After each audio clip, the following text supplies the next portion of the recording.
I don't know how well you can even hear my music in the background. That's what's playing right there. But to be fair, it is.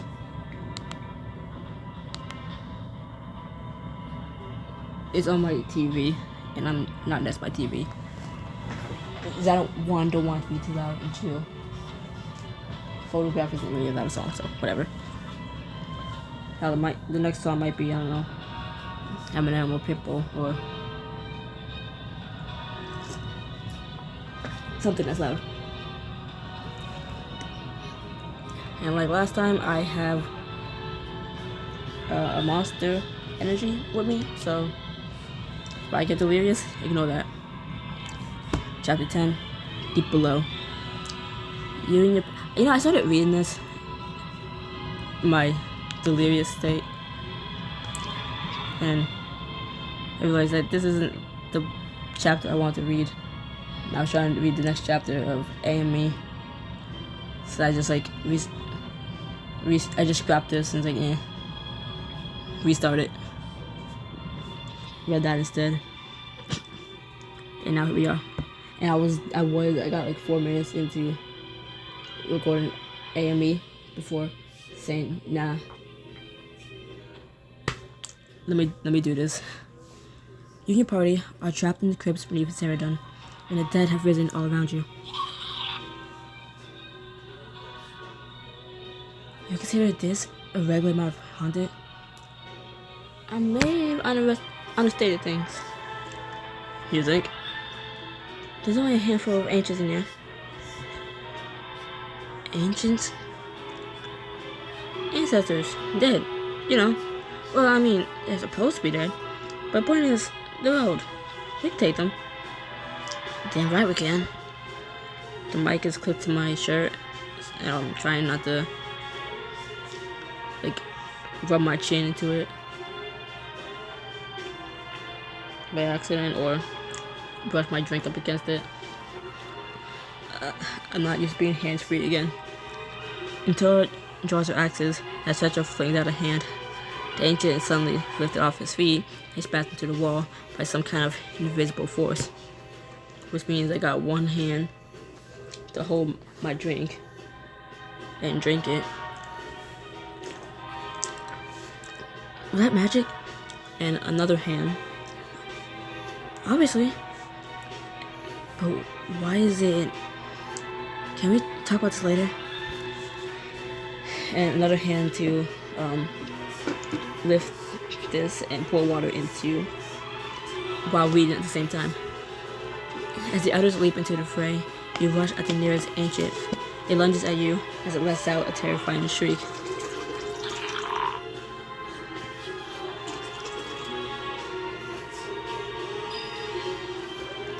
You reach into Uster's pouch and pull out one of the glowing bombs. The color swirling inside, promising fiery destruction. Eat this. You shove it into the creature's maw, slam its dusty jaw shut, and dive out of the blast zone. An earth-shattering explosion rocks the crypt, taking out 2 other ancients and sending bits of bone raining down around you. An unconventional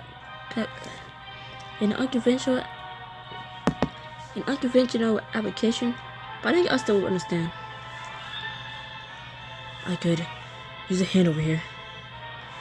You look around to see Tyrell, back pressed up against the wall as a group of ancients claw at him with their bony fingers. Fire springs to his hands, melting into the undead's flesh into paper ash, but it's barely enough to keep them back. My phone is like half a foot away from me, and apparently that's too far. Because the words keep unfocusing.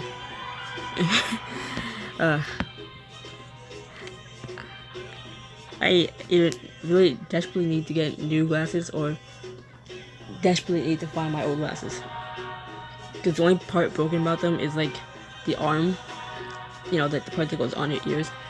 Is only one of them that's broken off. I was gonna like tape it back together, but I just needed tape. It was like, okay, this is fine. I can put it back together. And by the time whatever day I finally decided to try to put it back together, I lost the rest of it. Like I lost the main part of it. I was like, oh wow, that's great. Well, I just need to find that, and I can put it back to the arm. Oh wait, now I lost the arm. So, and it's been a couple years. This was during pandemic times when I lost my glasses. I've been struggling ever since. And it's starting to get obvious that I need them. Hold on, Tyrell. Your gaze leaps to a metal statue lined up against the wall. It towers over you, nearly scraping the ceiling, even without its head. And you recall the suit of armor that came to life in the Royal Archives. It may not have a head, but it does have a weapon. You pull the animation medallion from your bag and hold it up in front of the statue. Work already. But the medallion remains still and cold in your hand. Come on, medallion. There's a really cool thing to possess right over there. Nothing happens. Please. The medallion flashes, and the statue steps off his pedestal, raising its weapons with a thunderous creaking groan. I'm turning down my TV. Sorry. Sorry, Bad Bunny. Help my friends. The statue lumbers toward the ancients, attacking Tyrell and cleaves straight through one of them with its mighty great sword.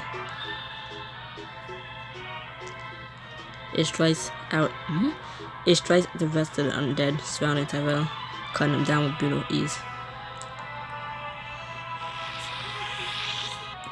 I'm nice enough to not let you hear the ads from Spotify. You're welcome. Yes, if you can hear the background. As the last of the ancients around Tyrell collapse, the glow inside the armor fades, and it falls inert. Tyrell stumbles over to you. Don't turn my phone, turn the damn TV up. Never mind. What happened? Maybe possessing something that big took all of his energy? You hear a low growl as brought another ancient crawling out of his crypt, only inches from Tyrell. Too bad there's still more of them. I've got you. You haul back your chain and whip it forward. It wraps around the creature's wiry arm. Wiry arm, and desiccated muscles tear as you yank it back. I should probably just pull my phone closer. Oh my god. It crashes to the ground in a heap of shattered bones and musty bandages. I'm grateful for your assistance, Armand. Cetra, behind you. An ancient drags Cetra backward, almost be torn apart by a glowing blast of Mia's light.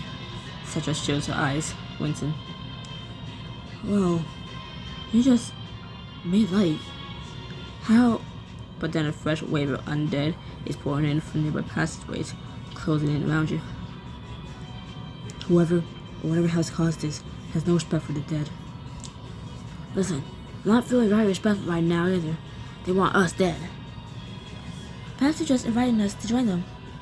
Am I dying? They just drive you into the center of the room and see your wreathed corpses on all sides. And towards the axis cleaves through a couple of the creatures, trying to carve out a path, but the gaps are rapidly filled, leaving no escape in sight. Cetra, what do we do? I don't know. There were hundreds of ancients down here. There's no way it could be that many.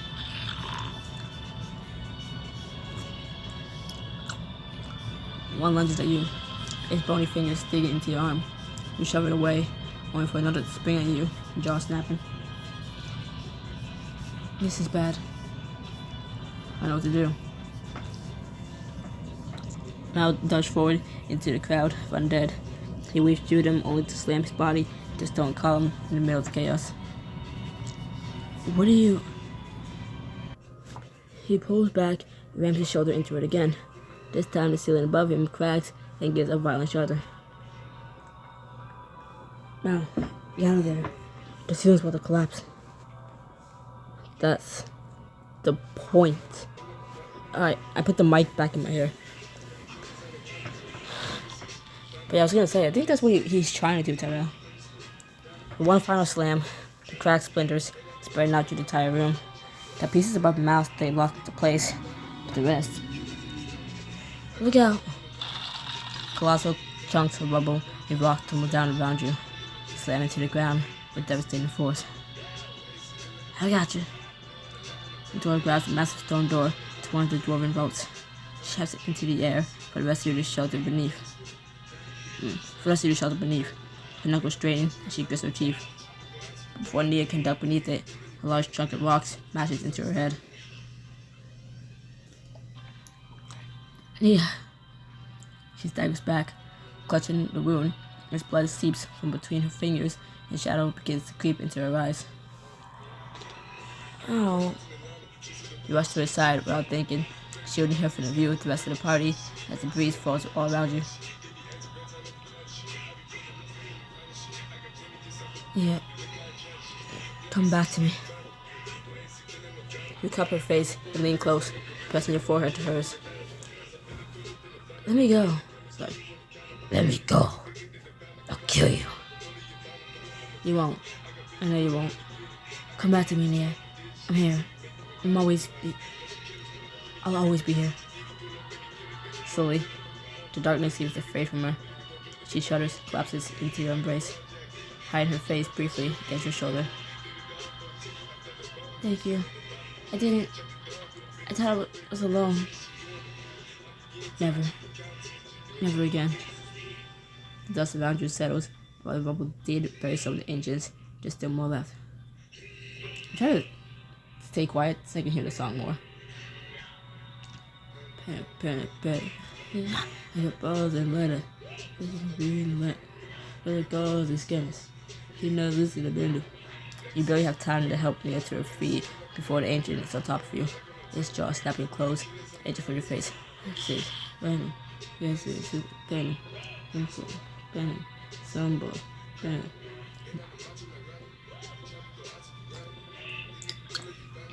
It proves understanding. Break up balls in Atlanta. Just as a lead in the family. And stars and scales. Hidden a wrist in the bender. Places. This is getting really old. You slide your foot down straight through the creature's shin. The brittle bone easily cracking beneath your boot heel.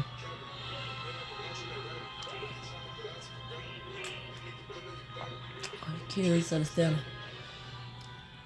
Drive the rest into the center of the room. Once it's around it, we can take him out. Using the stone slab like a shield, until it shoves the creature's back, while such a strange, invisible magic pushes the rest. Nesting all of them. These walls of light spring up around them, keeping them contained, before Tyrell drops an enormous fireball in the center, burning the mummies to ash.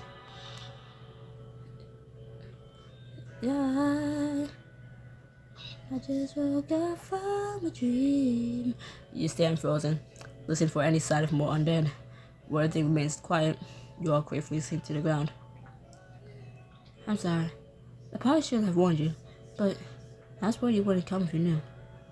About a decade ago, the ancients started rising from their graves, so y'all just sealed it off. Is anyone hurt? Just Nia, I think. You reach for Nia's face and gently brush her bangs back from the wound.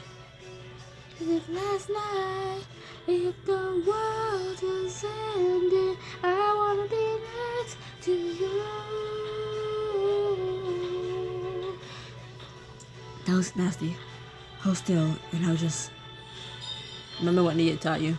You concentrate on knitting the injury together, and soon it's only smooth skin where the ugly cut had been. For a while, and smile. If the world was ended, I would be next to you. There. How's that? So much better. Thank you. I'm so sorry, Nia. I didn't mean to. You could have killed us all. What the hell were you thinking? I just thought. No, Mal. You didn't think. You're too focused on your not at all heroic death wish.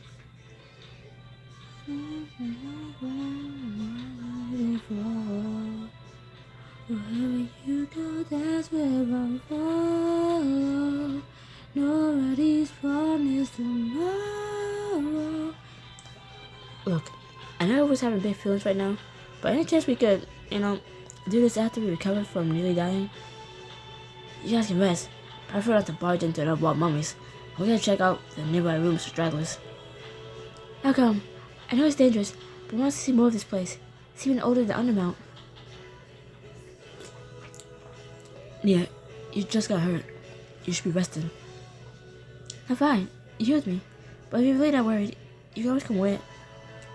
This is a chance to spend more time with Nia and Tor, fight a terrifying creature, and get a powerful magical artifact.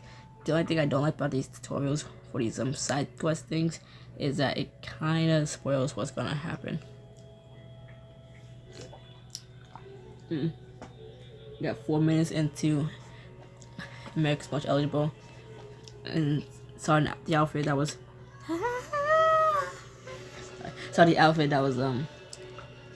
25 diamonds, and said, you know what?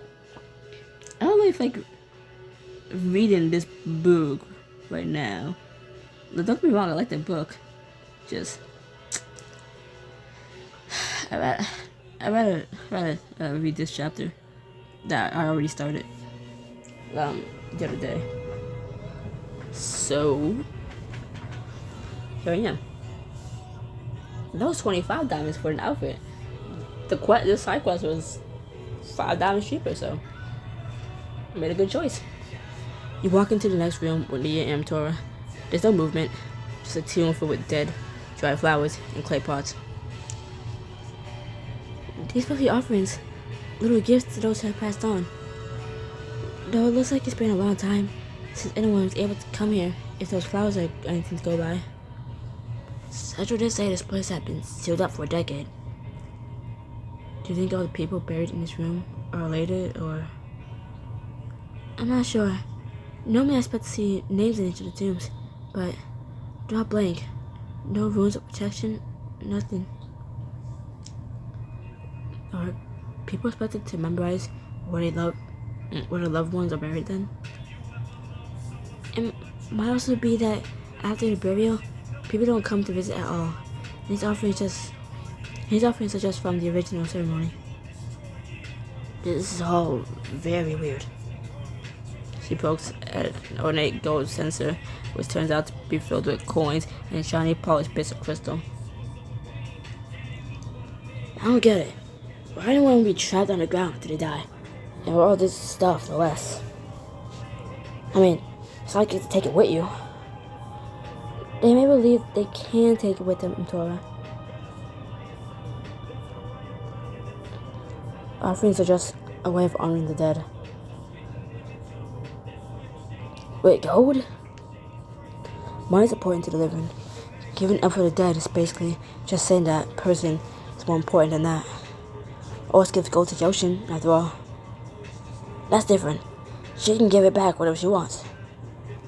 These studies the remains of the offerings with gentle reverence. There's so many beautiful things here. If I had to be locked beneath the ground, it would be some small consolation. How do orcs bury their dead in Torah? Let's see, of course, for the bodies can return to the elements, just like kelp shroud and a gold coin from everyone who loved them. And is the same for everyone? Well, no. Celebrate commandeers and other important folks are placed in that boat and set to sail. That way, I think I said that one word wrong, but I don't care. That way, Joshua can decide when and how to take them. She comes for us all in her time, you know? Seriously, Is everyone on the land buried or dead? I mean, back on the mount, dead all those catacombs and now these crypts. Feels like it takes up a lot of space. Some people in the elven catacombs were cremated first.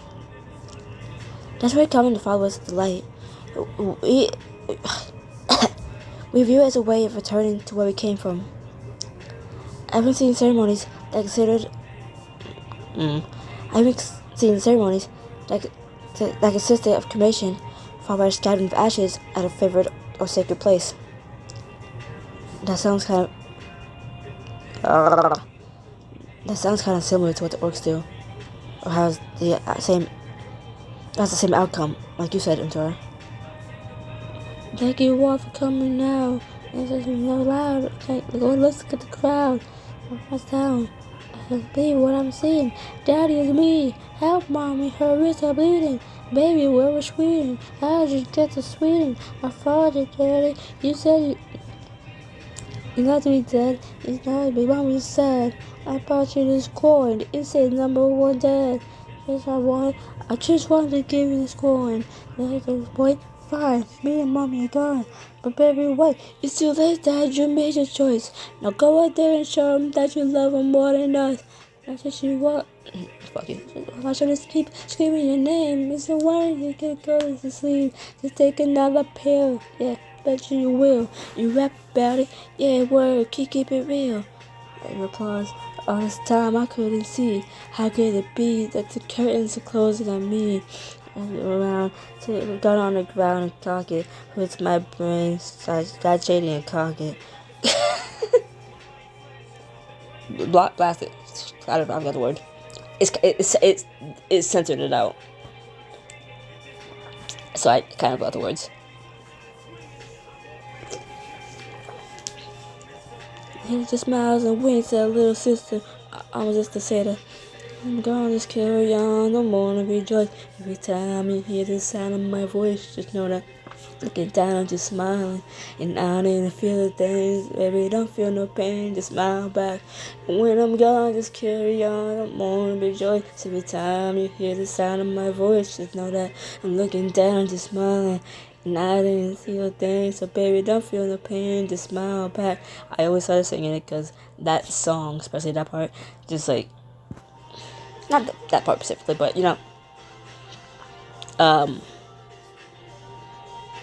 This is Rick 2026. I'm pausing the ad real quick.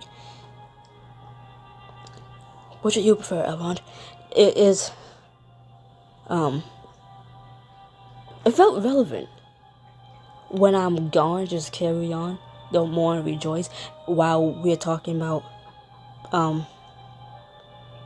like, how people honor the dead by giving them offerings, or like joining like their ashes, or cremating them and bringing them back to where they came from. You know, it's like, yeah, you know, little homage to the person, like take them to like their favorite place, and it's like drill them, just like spread them out, like let them be there. And then the song, literally that's playing is "When I'm Gone." When I'm dead, when I'm gone. Like, yeah, hello. If it. I'm gonna let the ad play. I'm gonna pause. I'm gonna pause you guys. Let the ad play, and then, I don't know. Come back and say some shit. Nah, fun niggas. We're back from our little ad break. What kind of question is that? You know we're all gonna argue about it if it comes. You know we're all gonna argue about it if it ever comes to that. It's not gonna come to that. So you might as well just tell us what you want.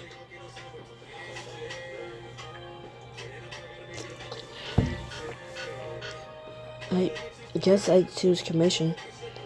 It's just a body at that point, and I kind of like Nan's idea of being scattered someplace special. I have to admit, that does sound lovely. Is that strange? Not at all. Death is inevitable. It's important to be able to look at it and find meaning in it while we're still here. The three of you fall silent as you duck into the next room. It seems empty. but it's a soft rustling coming from the corner. Do you hear that? You peek around one like scatter. I know how to say the word. I know it. Hold on, give me a second. My brain sucks. My brain sucks, and I'm drinking, so I'm making it worse. Hold on. You peek around one of the sarcophagi. You spot a ghostly skeleton feasting on a corpse.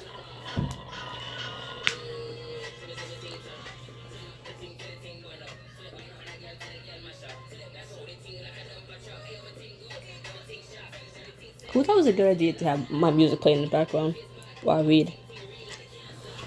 Because it's distracting and I'm just over here vibing.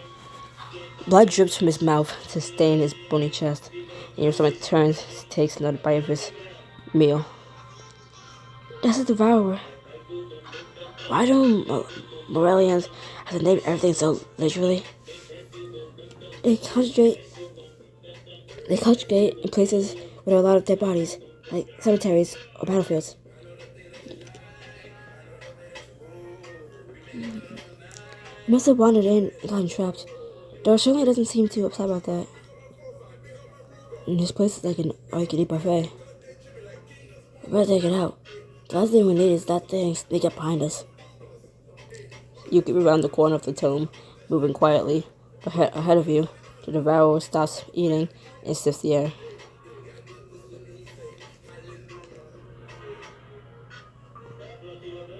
Definitely not trying to add another song to my playlist. Suddenly, it whirls on you and lets out a horrific scream.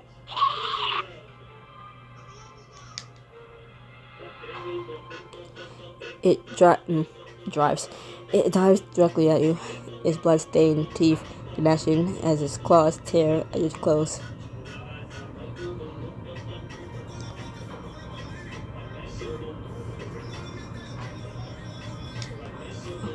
You manage to push the devourer away just far enough to raise your leg and land a hard kick right to his skeletal sternum. R-I-D-E. Please don't get stuck. Luckily, it doesn't. The devourer rears back, his white eyes wide in confusion. Space I. No! Stop it, controller! Stop, controller! I-T. The monster's plasma turns to rage as it reaches for you again.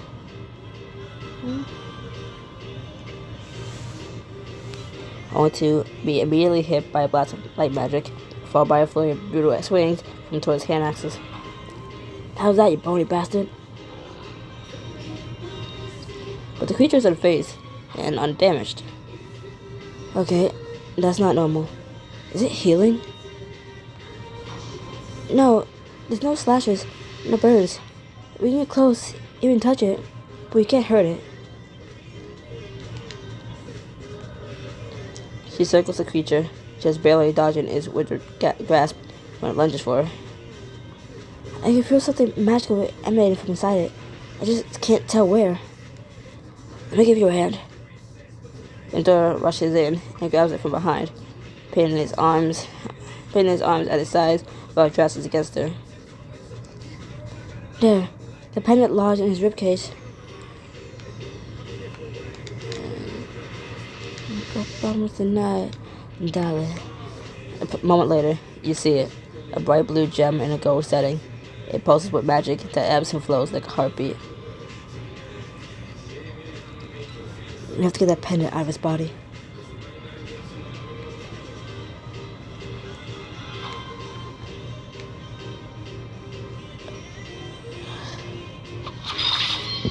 You concentrate, gathering the light within. You push it forward, willing to envelop the creature and bind it in place.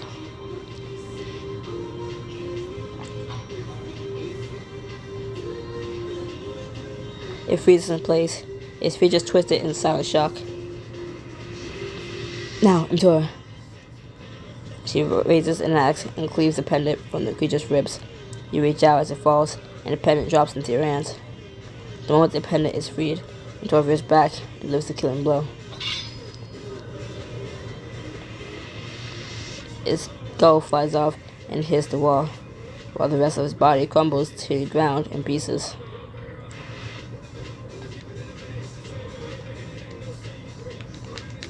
Finally. Yes, they aren't that hard to kill when you don't have extra magical defenses. You look down at the pendant in your hand. The pulsing is a little slower now, but it still seems to glow. It's a defense pendant. It's absorbing all of our blows so it didn't hurt the devourer. Sounds useful. How did the devourer get it, though, if it makes the wearer invulnerable? Being immune to blows from outside doesn't mean you're immune to blows inside. You're just dying. Maybe he choked on a chicken bone, and then this devourer thing found him and made him. This is why I never venture alone. That, and how extremely entertaining company. That too. You should get the pendant, Elrond. It looks like most of the magical charge has been used up, but it can still prevent you from taking a heavy hit. You never know. That could be the difference between life and death. We should probably head back to the others now that we cleared the place.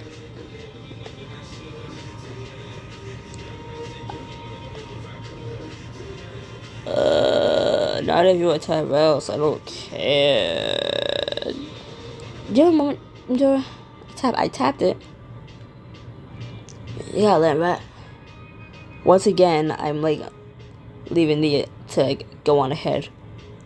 First with Tyrell, now with Dora. I'm sorry, girl. Nia smiles at you both, then heads back the way you came. What's up? I just wanted to ask you how you were feeling about everything. You mean the mission? This would be a lot worse, even with all the undead around. Oh, Hindi. And what about everything that happened earlier in the market? And what about everything that happened in the market earlier?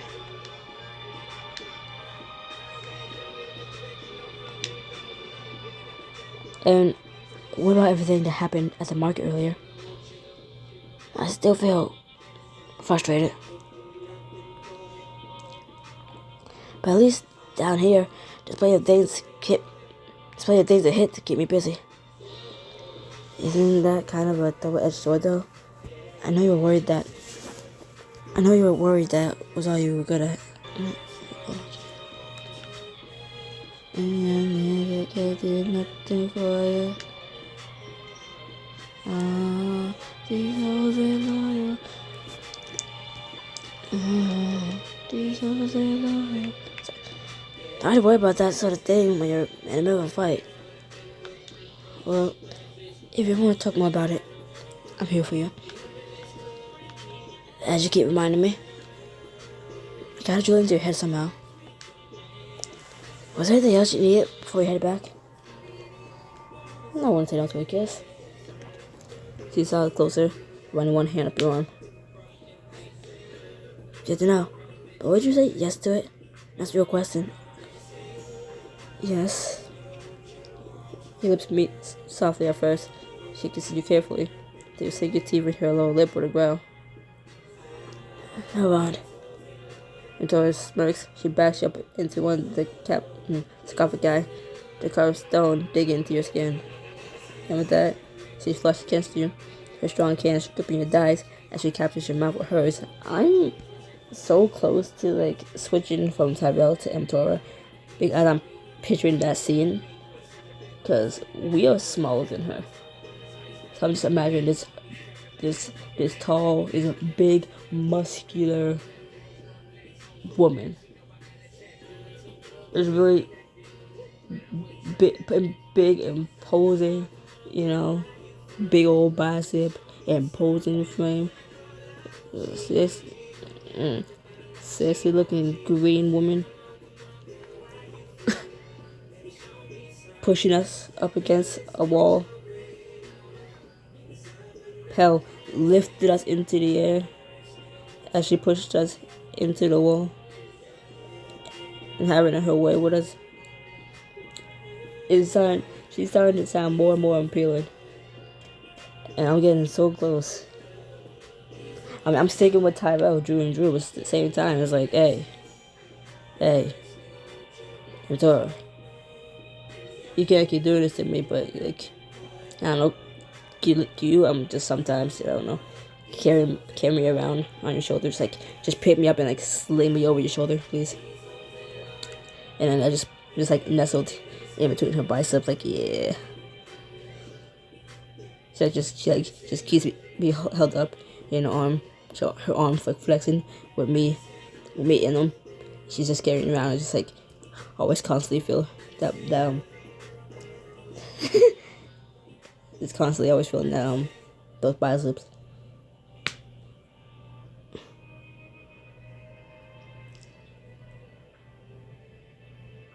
Is this the song? It's not a song. You bitch. I was trying to add this song. Hold on. Back out. Trying to add this song. Write it to the damn playlist, but it won't let me do that. Like I just did. The way I just did it, it wouldn't let me do it on my PlayStation, which is annoying. Anyways, we getting back to it. Can I turn it up now? Yay. And with that, she flushed against you, her strong hands gripping your thighs. She captures your mouth with hers. Into her. You reach forward and grip her hips, drawing her closer, rocking together as you embrace. Her fingernails dig into your back. She holds you tighter, and you answer with the same clawing hunger.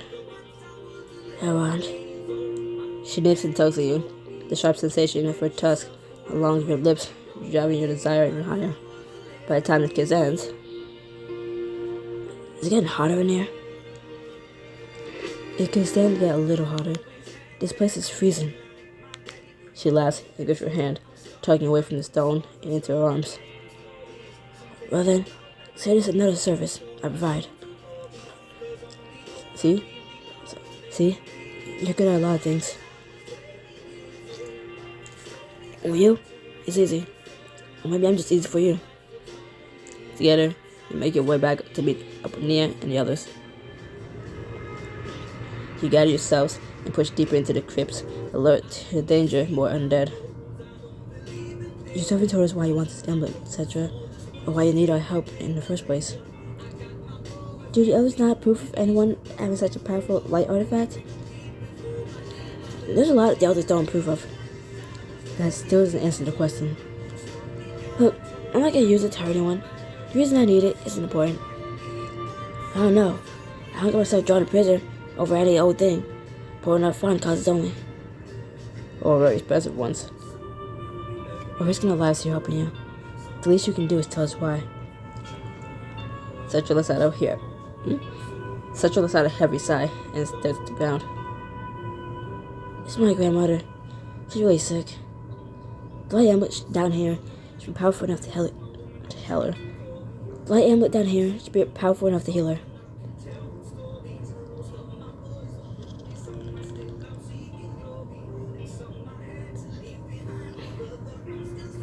Sounds like you're doing research.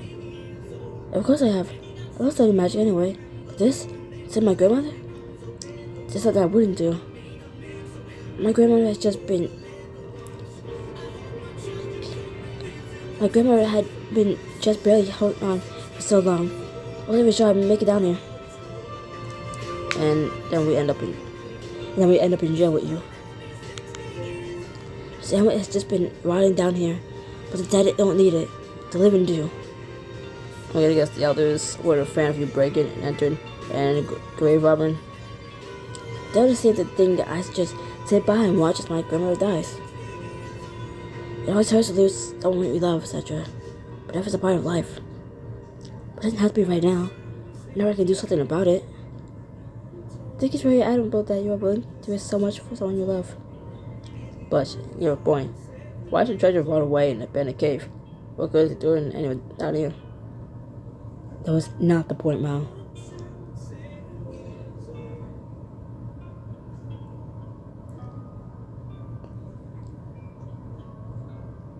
Stop being so sad.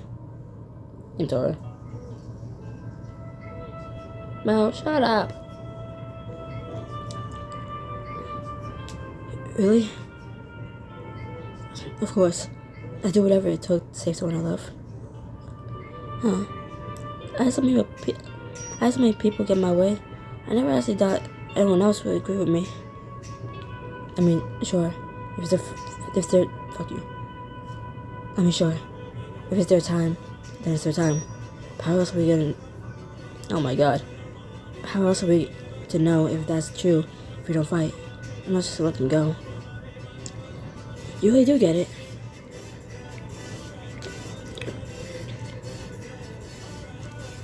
You don't mind me asking. You said you were doing magic earlier, but why does your magic look like that? I can hardly tell you're doing anything to the creature when flying at us. Every dwarf I know does magic the same way. Maybe you guys are the weird ones. Yours is so bright, splendid. I've only ever read about power like that. Your conversation comes to the halt. She reaches a sandstone door that stretches from floor to ceiling. There's no sign of a hinge or handle, just an intricate stretch of ruins that runs along the rock that touches eye level. Please tell me you can read those. Kind of, but I'll need a little time to decipher them. Nia and I have some knowledge of pre-Morellian arcane runes. Perhaps we can assist. 3 mages trying to solve a puzzle? Now this I gotta see.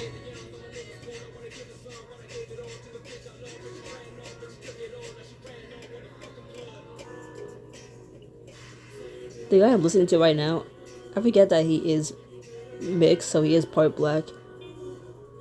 I know he is, but I keep forgetting it every time he says the N-word. I'm like, the fuck did he just say? I'm like, oh wait, no.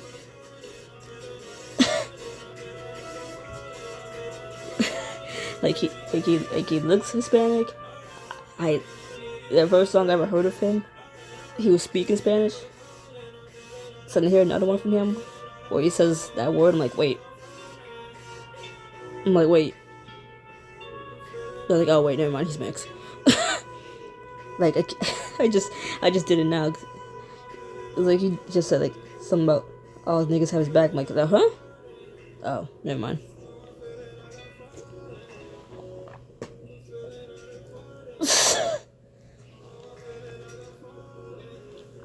Wait, what's that? That's him. And I'm like, he don't look it. Right? But at the same time, I don't look it either. I don't look black either. I can't say nothing. You hang back as they all crowd around the door, leaving your man alone. Put a hand on his arm. Hey, can we talk about what happened back there? I'm kicking myself hard enough as it is around. Whatever that was with you and Tyrell is your business. I just want to make sure you're okay. I'm fine. Now, just leave it be, okay? Got one point things to worry about.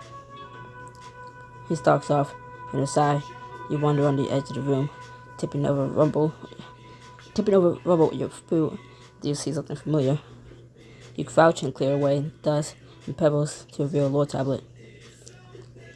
This looks like it's about magic, but I've never seen magic taught about this way. Read the lore tablet to learn more about magical. To learn more about how magic was different in ancient past and earn bonus SP. I'm sorry, if I knew there was gonna be one of these things, I wouldn't have talked. I wouldn't have done extra talking and extra shit. I'll just take a peek. I wouldn't have done the extra shit and talk so much if I knew. There's gonna be one of these. 1, 2, 3, 4. Fine, okay. The true nature of magic. Magic was here before all else, and everything came from it. Perhaps a being beyond our understanding gifted to this world, or perhaps, like water through stone or snow on a high mountain, the smallest of changes grew to something much bigger. We will never know, for no one who has lived can remember it.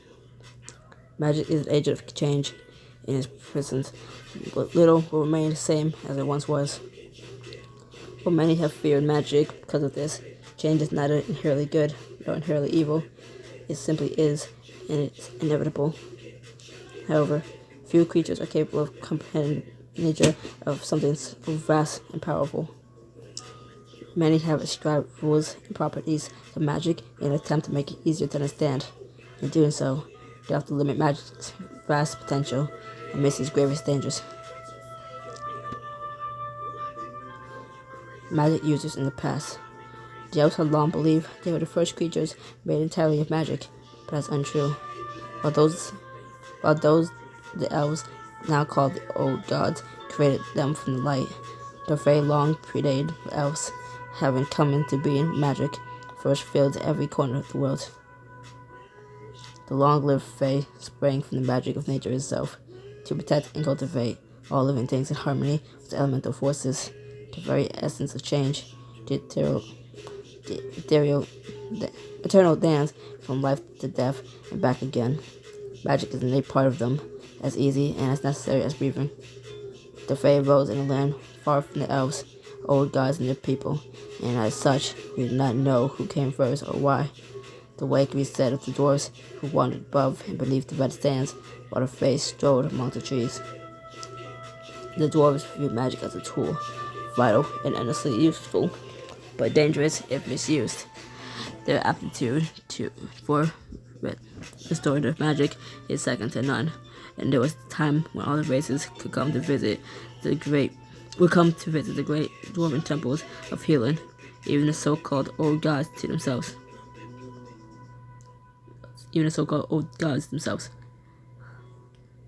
Before the elves named them the old gods, there were but 6 leaders of their ancient race, each in charge of one aspect of the civilization's existence.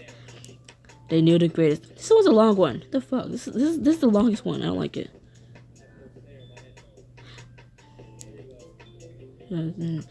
They knew the great destruction magic could wreck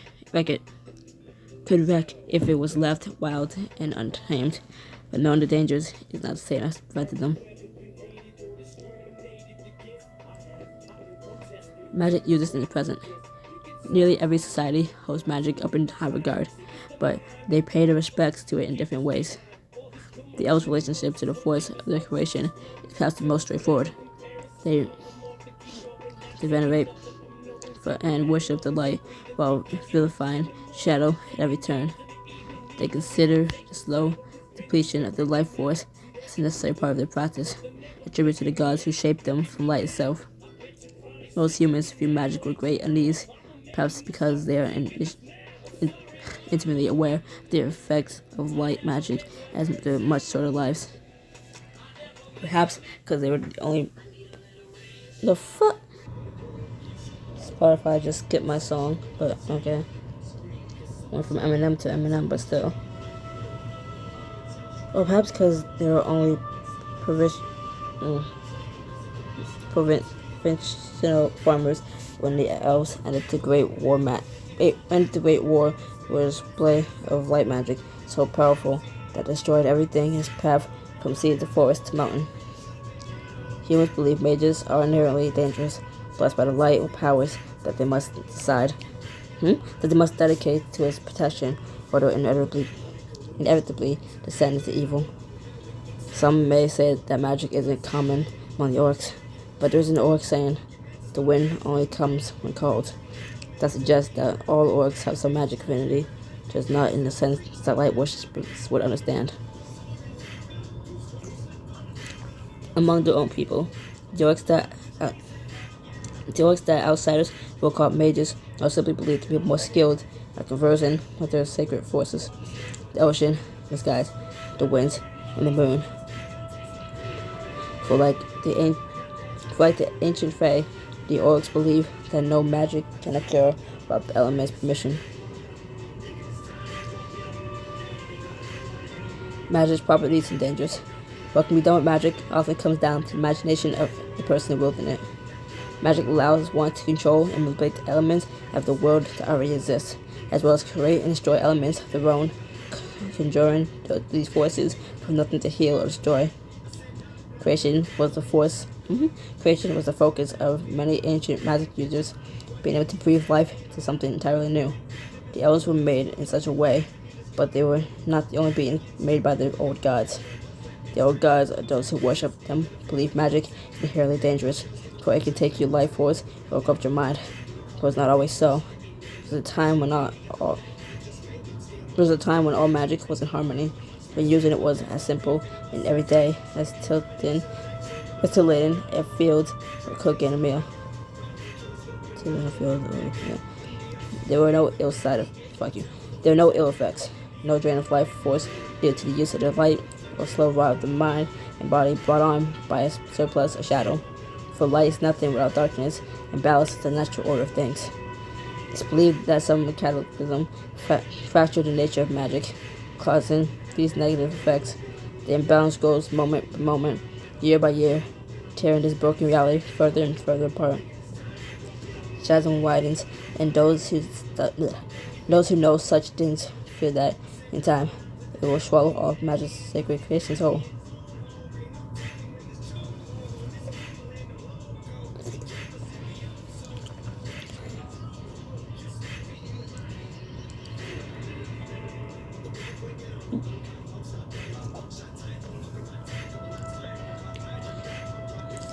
Victory!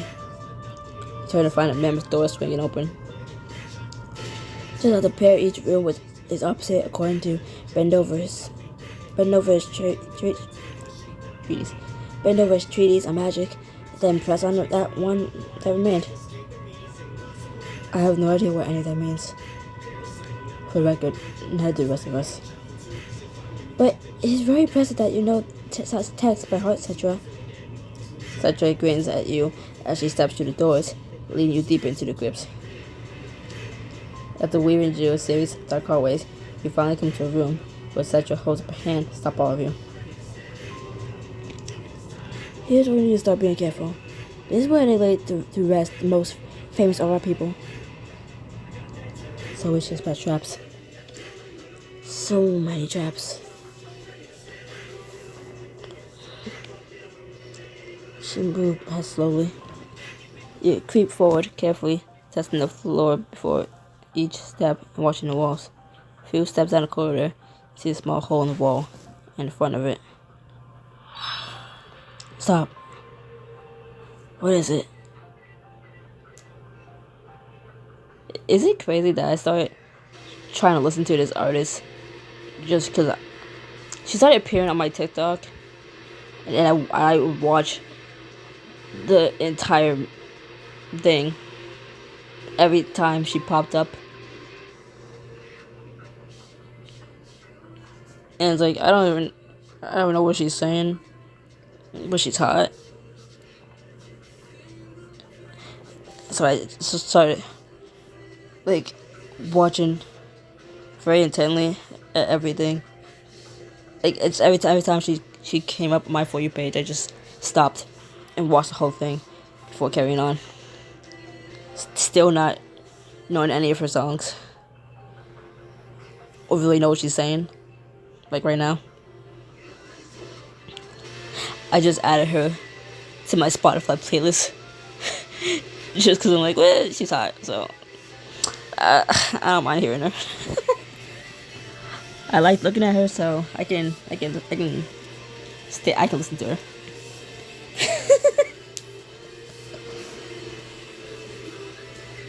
You take a step back and point at the floor, where one of the stone blocks is slightly raised. But to be fair, every time she popped up on my For You page, she was like on stage singing, and the only thing she was wearing on that stage was a bra. So, obviously wearing pants, but I'm saying like, besides the important two things, everything on her chest was exposed. So I was like, hello, I like you. I'm gonna keep watching you, and I'm gonna listen to you, and I'm gonna keep listening to you. Thank you.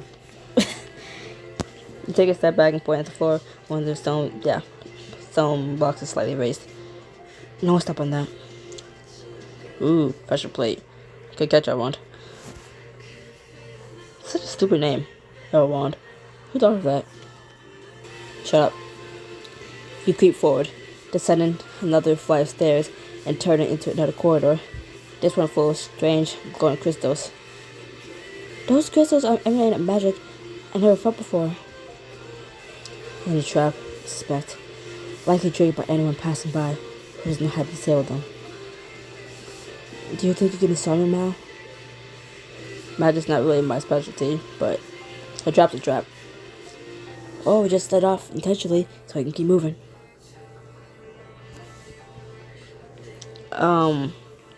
I remember this scene, like this. I remember this room from playing the book where main character energy, where obviously our main character's not there, but not fuck. Her music's loud. I'm not complaining, but I can think.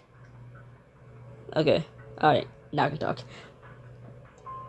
I just remember the scene from main character energy where we just set off the traps and just try not to die. But so seeing this again, but having the ability to like do this. What am I talking about? I don't fucking know. I'm just gonna read. Oh yeah, Halo. Didn't even make a sound. If it's set off by someone walking by, then must have some way of seeing them.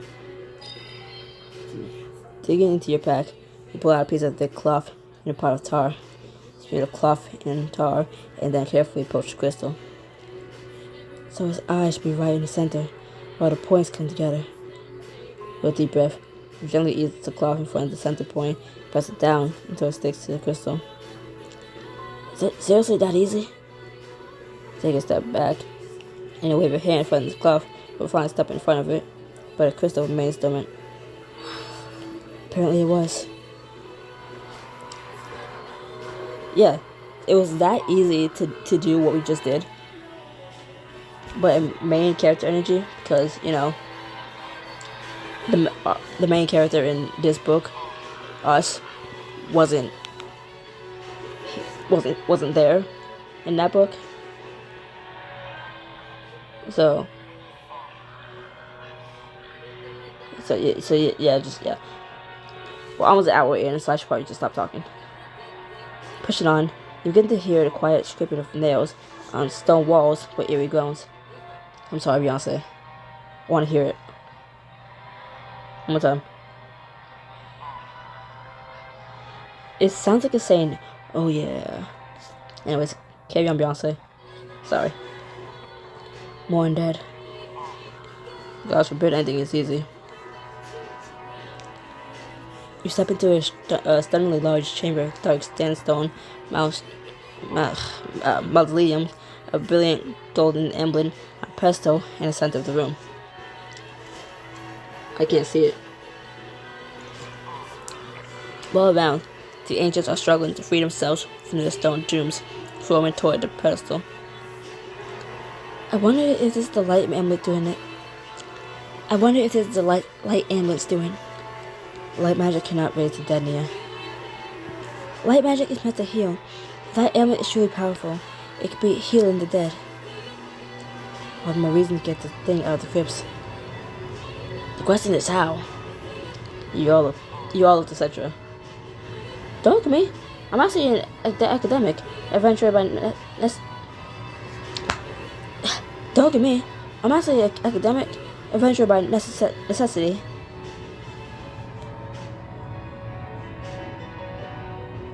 See how they like acid? I'm gonna guess they don't. I'll read that in the right voice. Shut up. Let's see how they like acid. I'm gonna guess they don't. You reach inside Uster's fancy leather pouch and pull out several small glass balls that glow a sickly green. Balls. You gotta admit, Uster had an aesthetic. You drove them at the crowd of undead and they explode. Shoes and flesh alike sizzle and smoke as the acid eats you row upon row of ancients and you scatter from your path. As the creature collapses, you rush through the room and up to the pedestal. You got it. Another row of angels appears. They pour in around you. emerging in and around each and every tomb. A sea of desiccated flesh and gnashing yellow teeth. There's more than a few hundred, Cedra. A lot of people die, okay? I can't keep track of them. A lot of people die, okay? I can't keep track of all of them. Everyone, get out of there. You turn tail and run for your friends, but more ancients stream into the room from every side, tearing at your clothes and dragging you back into a dross with axes, growling. I'm coming. No, then we'll both be stuck. You punch one of the creatures so hard his jaw tumbles to the floor, but is quickly swallowed by the horde. Cedra claps her hands together, and a wave of wind crashes into you, lifting the ancients off their feet. Come on, hurry. Almost there. As you charge, you slam into a creature, falls backward into his compatriots, fuck you, leaving the smallest gap in the murderous crowd. Spinning toward the opening, gritting your teeth as you crash into the floor at your friend's feet. Time to go. You scramble to your feet and dash down one hallway, then another, till you're finally back to the giant rune-covered doors, with Cedra slammed shut behind you. Philip should put out a sign or something. Dead guys, do not open. Terra gently brushes his knuckles on the back of your cheek. Now it's rather close. I will leave you are safe. You lean against the door, panting for breath, when Cedra snatches the amulet from your fingers. You're welcome? Sorry, I've tried to get this for so long, and I finally have it. Which means we can finally get out of here. Baby, all I had and you tossed it in the trash. Tossed it in the trash, yes you did. I can't wait till this chapter's over and I can take this mic out of my hair. Once you're safely outside the crypts, Cedra leads you back into Zeradun, keeping to the alleyways. Fuck you. Keeping to the alleys and out of sight. Okay, so there's still a few more things I need before I can get my grandmother. What sorts of things? Items for the ritual. Avalon, sandstone, sagebrush. You know, it'll be faster if I get them on my own than me at the temple. But do try to keep a low profile and on account of your recent prison break and your, height. I don't even know if you'll even come back. You already got what you wanted. Why don't you answer some of our questions first? I don't have time, I swear. Once my grandmother's better, I'll do whatever I can to help you. Surely our mission can wait another hour or two. What do you think, Avant?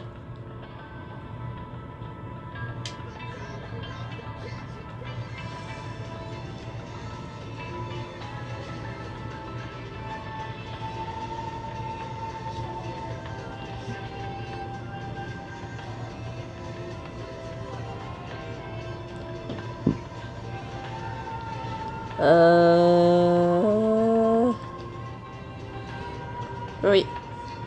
I don't know.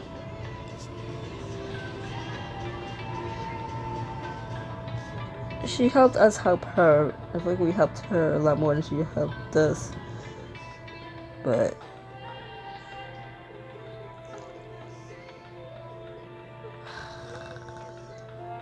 for my character's sake, because he's nicer than me, I'm just gonna say I think we can trust her. She's played an ambulance and has been honest with us since then. That we know of. His grandmother could be employed to manipulate us. She's not. We know she's not, Cedra. Go get whatever you need to. Look, if you're all that worried about me right now, why don't you come with me around? I know you didn't get to see much of the city, but I can show you around and answer any questions you got about us dwarves. So they're done with Cedra to learn more about her and the dwarves and gain a powerful magical item.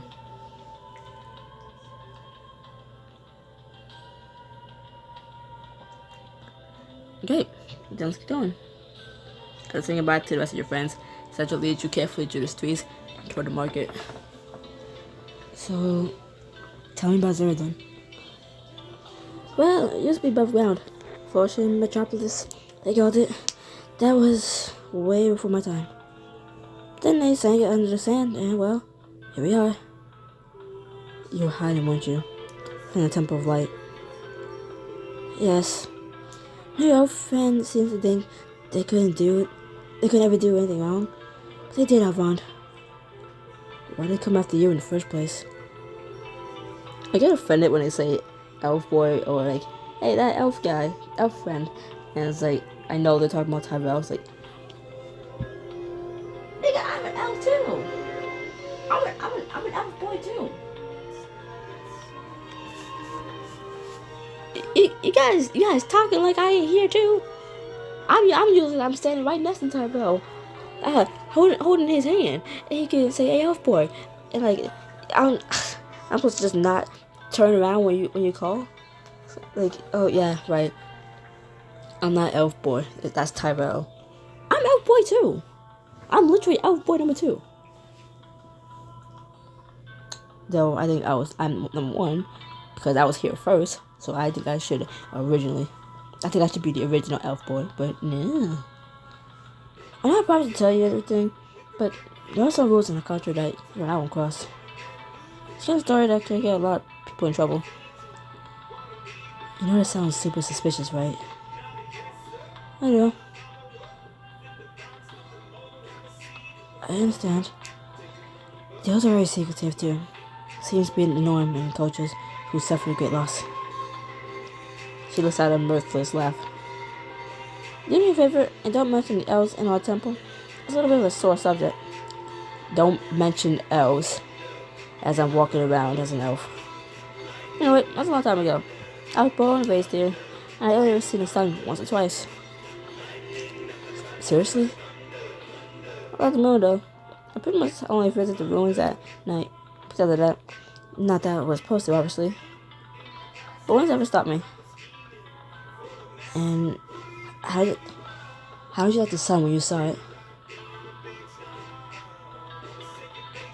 I didn't. It was awful. My eyes sting and my skin hurt. He'll do that. Hey, you actually enjoyed that? No. I much prefer the dark. At least I can say I've met one surface dweller who's reasonable. When the sun's out, you're expected to work. By night, you get to rest and relax, and who wouldn't prefer that?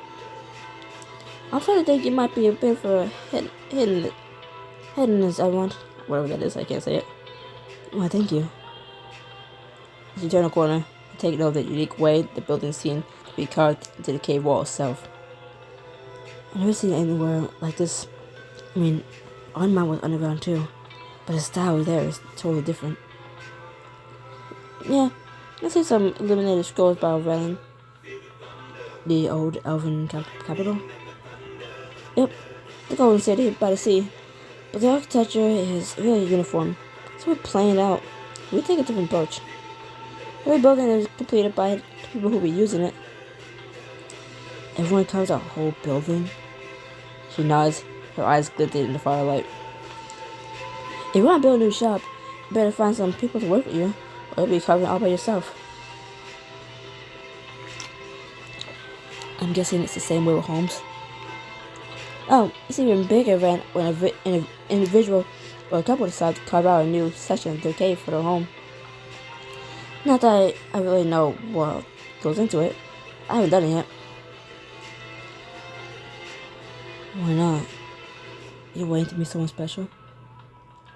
I don't need a partner to have a place of my own. But it would be nice, wouldn't it? Good luck finding anyone down here who shares my interests. Pretty much everyone I grew up with is incredibly dull. No other adventurers academics running around? Nope, more of a kind. If you're not waiting for someone, what is it? I want to move out the city proper, that's all. Why would you have to? We started building around a central location, and everything spreads out from there. We call it subterranean sprawl. The others want us to dig deep into the caverns, but that's not a word for a serious commute.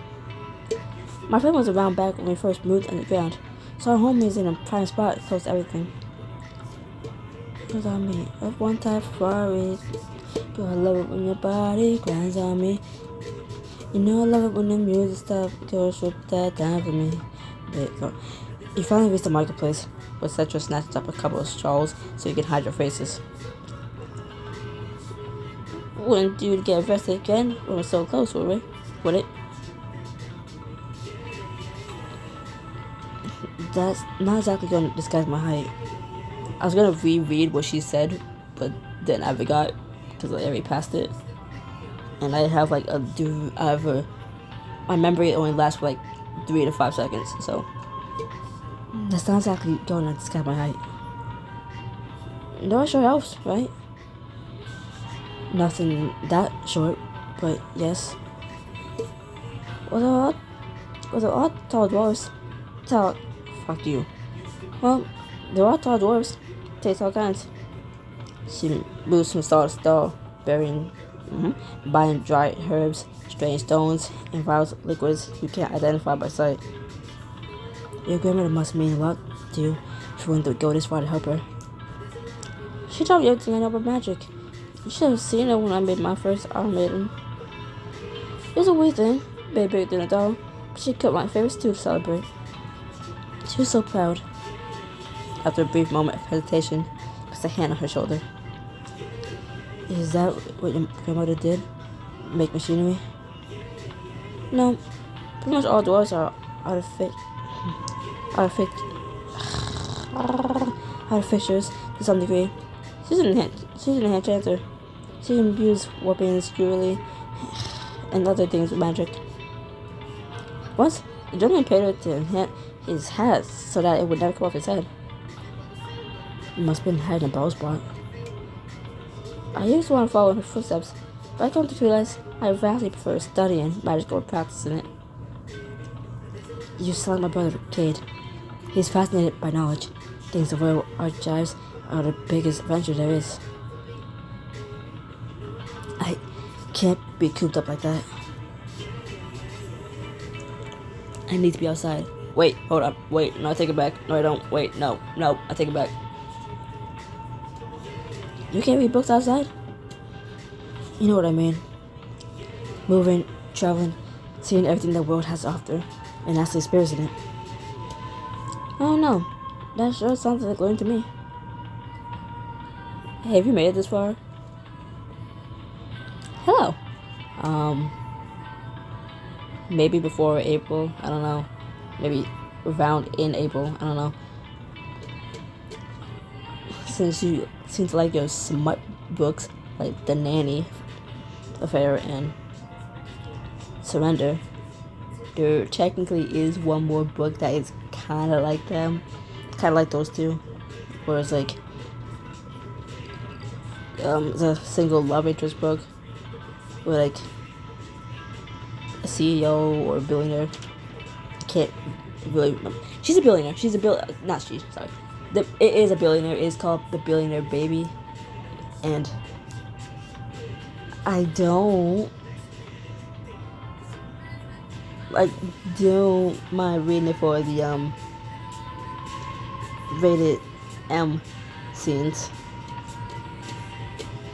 Is this, and there are, cause I know I pay for some choices, so it's like I don't care too much, but then the only thing that I'm hesitant on is I don't want to reread it because the baby part and the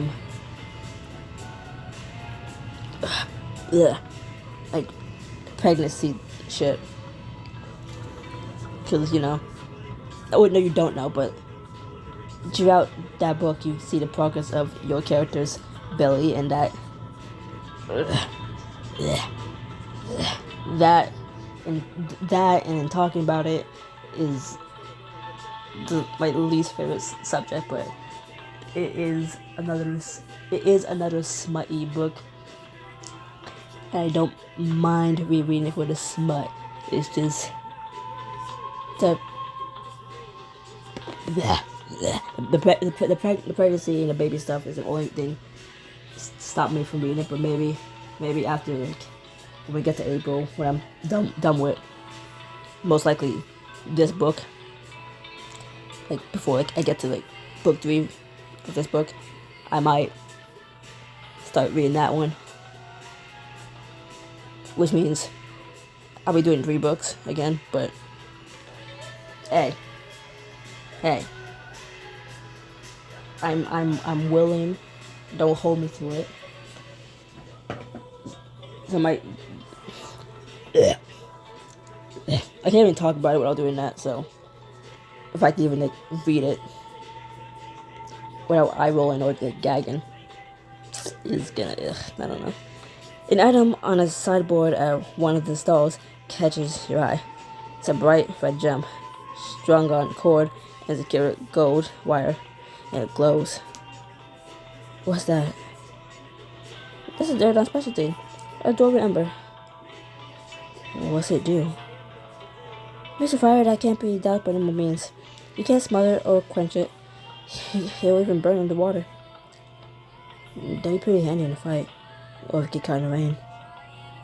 You know what? When water falls from the sky, it does that? Sometimes. Okay, I hate that. So, how do you put out the ember? So how do you put the ember out? So she said she hates rain. Oh, she not gonna want to see snow. I want snow, but I feel like she's gonna hate it because like, hey, so like rain, there's like there's something else that falls from the sky, and it's like white, and it cold. It makes like it's cold. It's like very cold, and it only falls down when the weather gets to a low enough temperature, and then it sticks around.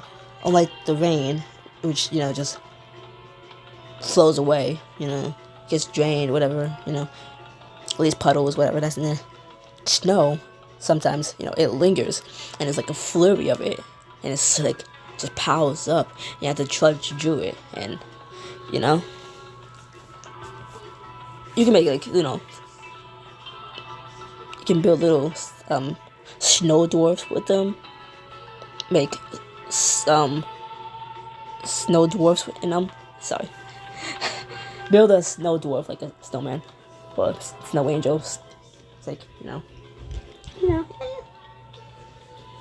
it's like, yeah. And then even worse than snow, which I'm not saying I think snow's bad, but I want more snow to come before we officially get into spring. Unless we are in spring, I don't fucking know.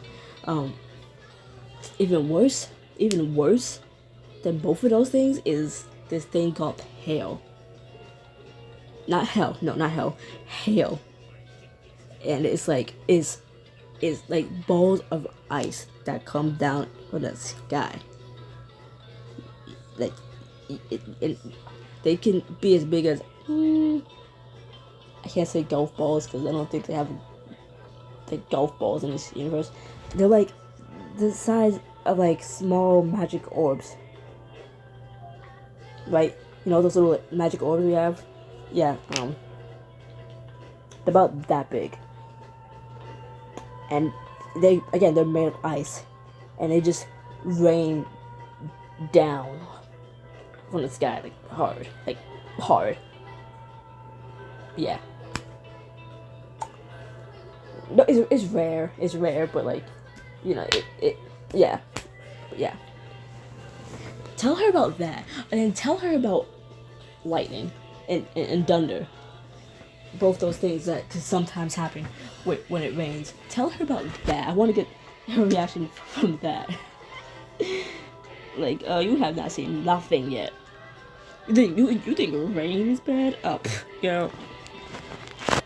after you dealt with the other natural phenomenons, you be praying that you only get rain. You praying you get rain instead. You see the clouds darken. You hope it's rain. You start hoping it's rain. You're awake again. For magic, of course, but only the magic is a person who let it work. What if they don't have magic? Who doesn't have magic? Wait, is that why I'm totally so obsessed with axes? I mean, there are a few reasons, but yes, kinda. Mal's not made either. Really? Be so showy. With a shake of her head, she buys the dwarven ember and tosses it to you. Here, as thanks for helping me track down the amulet, you have no idea how much this means to me. I was happy to help. Now that's the last of the ingredients. We should get back to your friends. Despite the words, she doesn't move. Instead, she twists her hands together nervously. Hey, are you okay? Yes. No. I mean, I've been working on this plan for so long, and I'm finally about to do it. Only, what if it doesn't work? What if it's all for nothing? Well, I say it'll work. I believe in you. You do? Absolutely. You worked hard, and you've done your research, and you prepared more than anyone I've ever seen. It's a little humbling to be honest. You see the man's alright? But thank you, everyone. That does help. You pat her shoulder with an encouraging smile. Now come on, let's go save your grandmother. A deep Druidic chant echoes around you. She walks up into the temple. Cedra's grandmother lays on a soft bed, surrounded by family.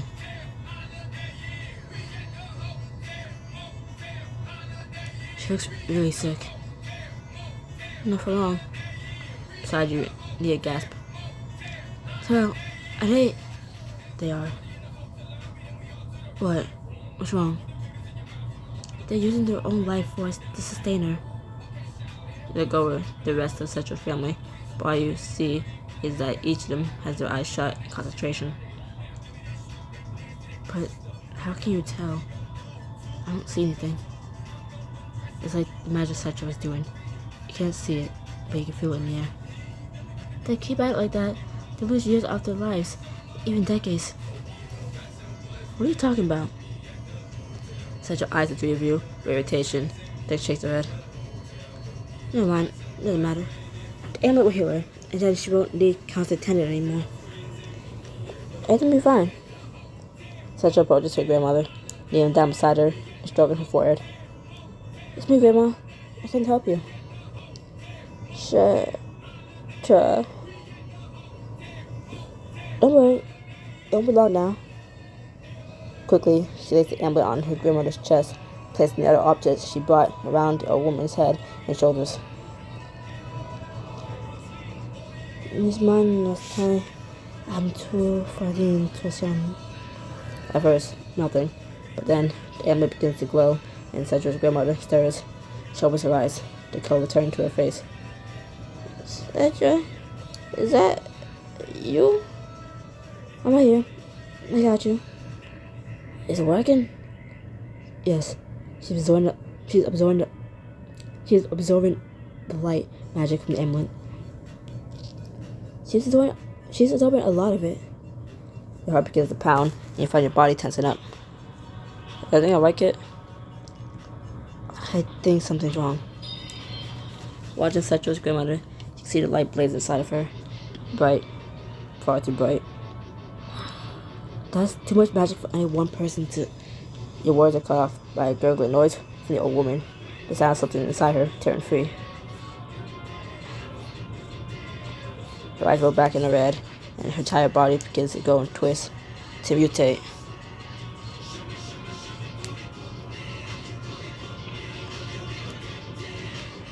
Grandmother?